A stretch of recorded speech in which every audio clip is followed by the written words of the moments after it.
Okay, today we are going to start a new topic which is called Python tuples. We have already studied about numbers and lists in the previous lectures that I have shared with you. And now today we will study Python tuples. So let's start.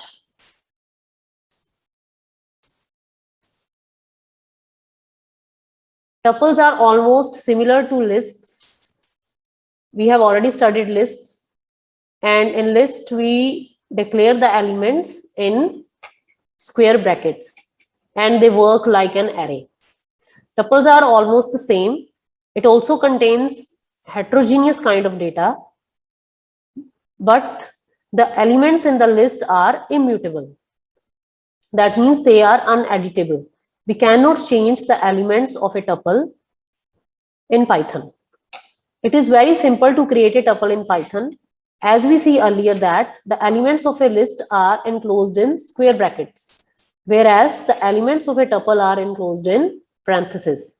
So the first major difference is while declaring tuples, we declare lists in square brackets. While declaring tuples, we use round brackets that we call parentheses separated with commas. So we can declare any number of elements in tuples also. And the type of elements is heterogeneous. That means integer, float, string, and even list can be a member of a tuple. So let's see through an example. Here we have created 3 tuples. You can also pronounce it as tuple. New tuple is equal to 1, 2, 3, 4, where it is enclosed in parentheses. So in this tuple, all the elements are of the same type. So in comment, it is mentioned it. This is a homogeneous type of tuple, homogeneous data elements. And now when you print it, it will display its elements in the output. Next one is new tuple 1. And it is also having 3 elements, but are of heterogeneous data type. That means first element is of type integer, second is string, and the third one is float. And this tuple is also printed. And now you can also create list inside a tuple or a tuple inside a tuple, which is shown in this example. New tuple 2 is equal to 111, 1 Clara 75.5, 2 Simon and 80.5. So this is the third type where tuple is its member and list is its member and tuple is its member. So let's see the output. All the 3 outputs are displayed as such. This is just to show that how we can create tuples in Python. Next is unpacking tuples. What does it mean? Unpacking refers to separating members or elements of a tuple. You can also perform this operation on lists also. It is very simple. Suppose I have a tuple. See this example. We have created a new tuple 2 is equal to, it is having elements 111, then list as an element and tuple as an element. So this is referred to as nested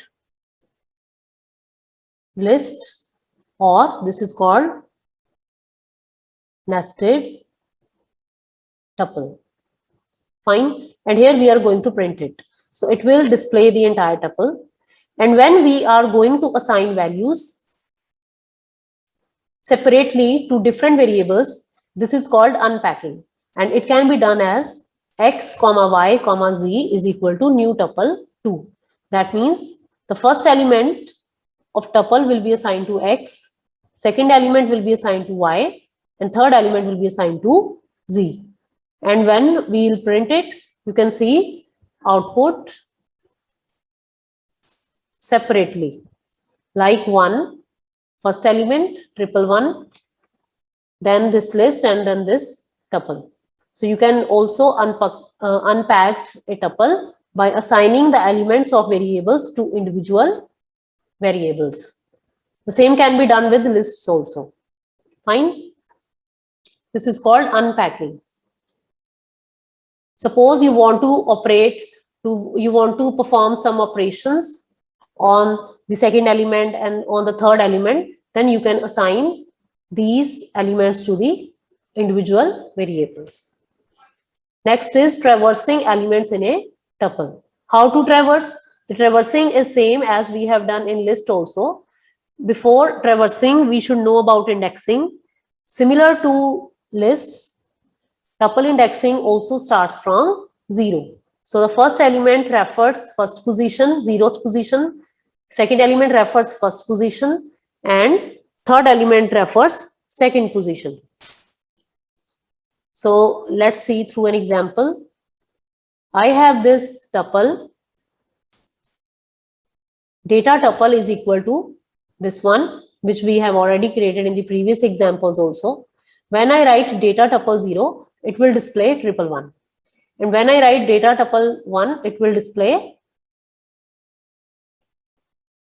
this one. And when I write data tuple 2, it will display this one.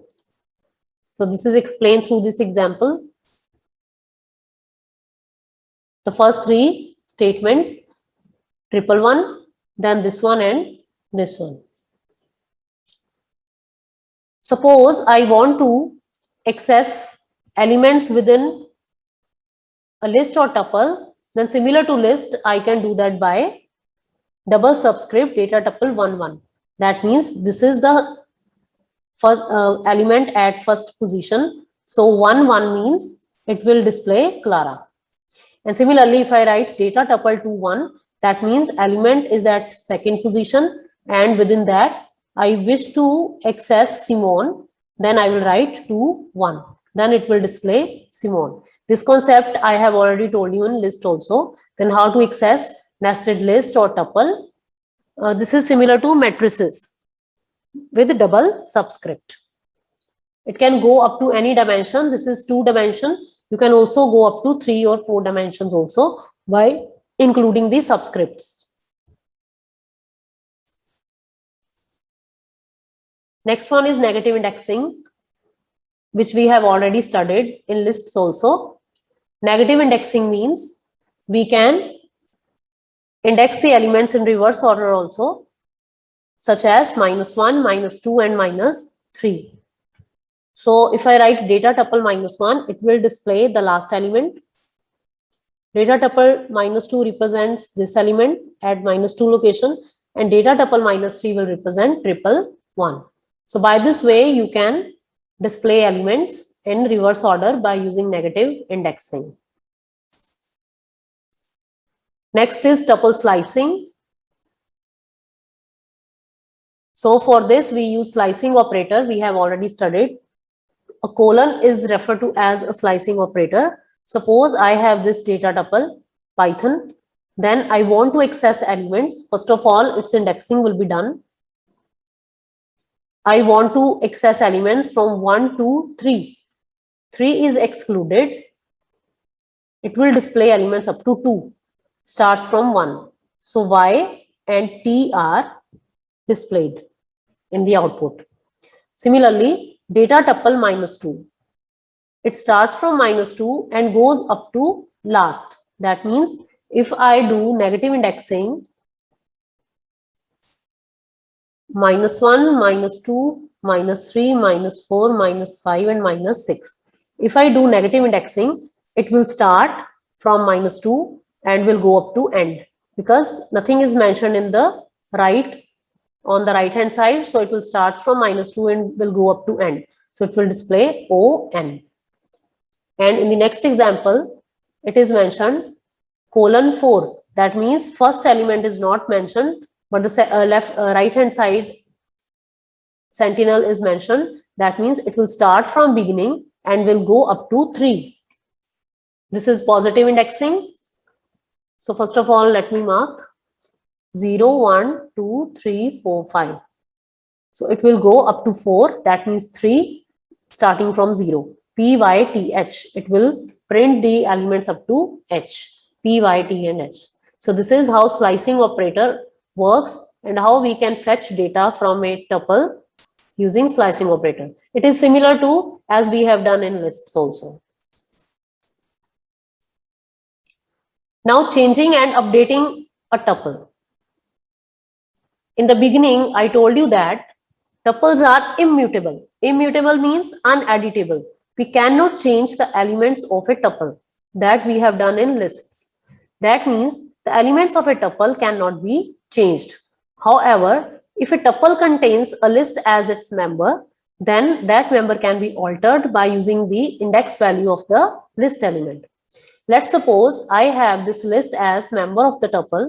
I can change value only of this list, any member of this list, but I cannot change the value of this tuple as well as this triple one.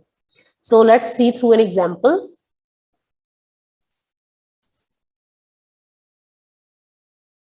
New tuple, this is the tuple. Now I want to change the value. New tuple 1 1 is equal to Sharon. So I'm going to change the name Clara to Sharon. That can be done because it's a list. It is given in square brackets. It's a list. So 1 1 means this is the location. This is real indexing of tuple 0 1 2. This is indexing of list inside tuple 0 1 2. So if I write 1 1, that means I'm accessing Clara, and now I'm going to change the value to Sharon. Then the value will be changed. And when I'm going to print it, it will display the output like this, where the Clara is changed to Sharon, and the rest of the output is as such.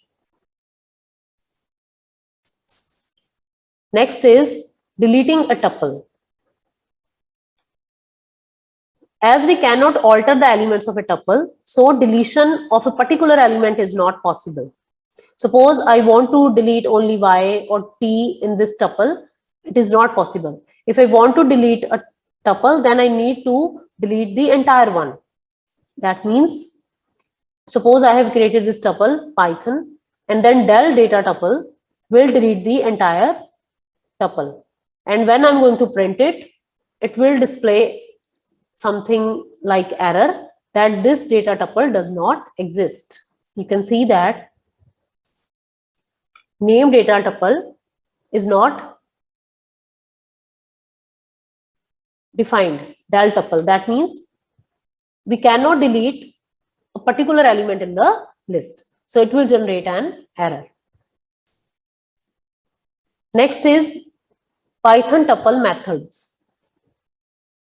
We have studied so many methods for lists, but for tuples, there are only two methods because tuples are immutable. We cannot change its elements or values. So any operation like insert, delete are not applicable on lists. We can only perform these two methods, which are count and index. Count will return the number of times p occurs in the tuple. Suppose if I want to search 60 in the tuple, it will return how many times it occurs. Suppose if it is occurring 3 times, it will return 3. And index p, it returns the index of first element in tuple, which is equal to p. Suppose if I write index p, index of 60, so it will display its index, the very first index where 60 occurs. Suppose if it is occurring at second position, so it will return 2. So only these two methods are applicable on tuples. Next one is accessing tuple using for loop. Similar to list, tuple can also be accessed using for loop. For string in, I have specified this sequence. This is tuple.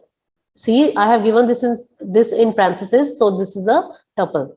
For string in bread, butter, and jam, colon, print I love is given in double quotes, comma, str. So it will put the value of str over here and will go through the entire list. It will print I love bread, first element, then it will print I love butter, then it will print I love jam.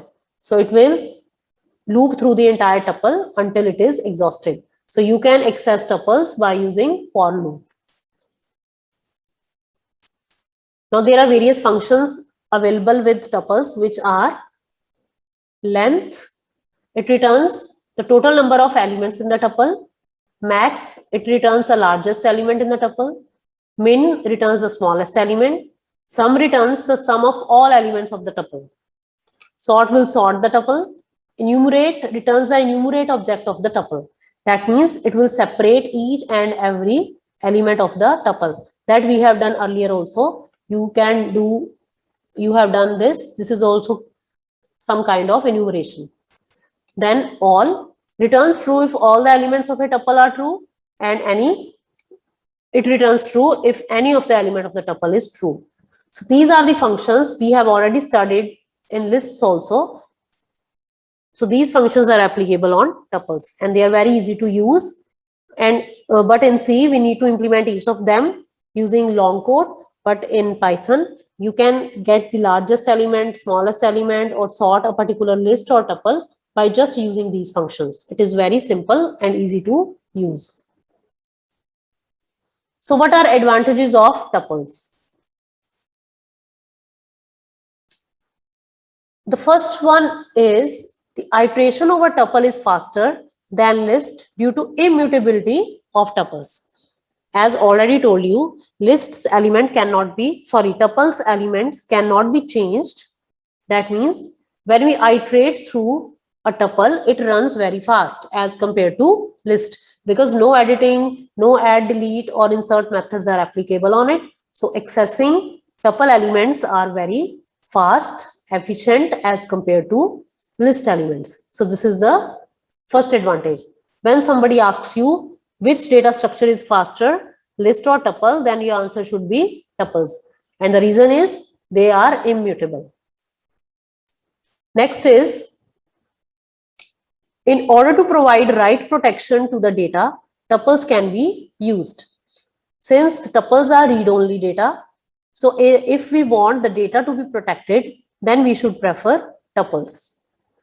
Next is, tuples containing immutable elements can be used as a key for dictionary, which is not feasible with list. This is another example for being them immutable, that they can also be used as a dictionary. This is another data structure which we will study in the later chapters, in the later lecture.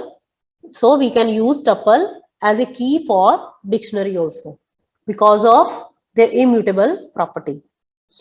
And the last one is, although list and tuple both can contain heterogeneous data, however, usually tuples are used to contain heterogeneous data elements and lists are used to contain homogeneous data elements.